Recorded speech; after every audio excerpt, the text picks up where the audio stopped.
7 ways to build home equity.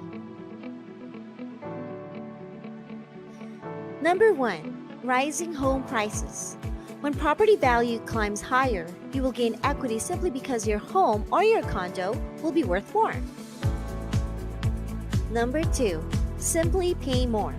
If you make larger payments each month, with extra portion going towards a principal, you will pay off your mortgage much faster and gain home equity a lot quicker.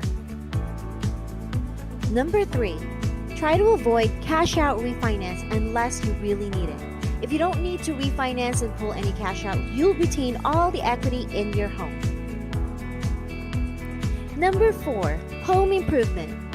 In this way, you will increase the equity of your home by improving and making it worth more. Number 5, home maintenance. Keep your home in tip-top shape and you will be rewarded when it's time to sell. Number 6, curb appeal. Make the entryway of your home look attractive so that when you decide you want to put it back in the market to sell, there's a better chance you will get it sold for more. Number 7, windfalling. Anytime you come into unexpected money through a bonus at work or an inheritance, put that money into your home as an instant equity.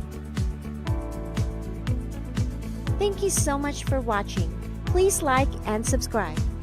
Don't hesitate to reach us at one of these phone numbers, and also you can email us at loanteam@sheilla_lavadia.com. Thank you very much.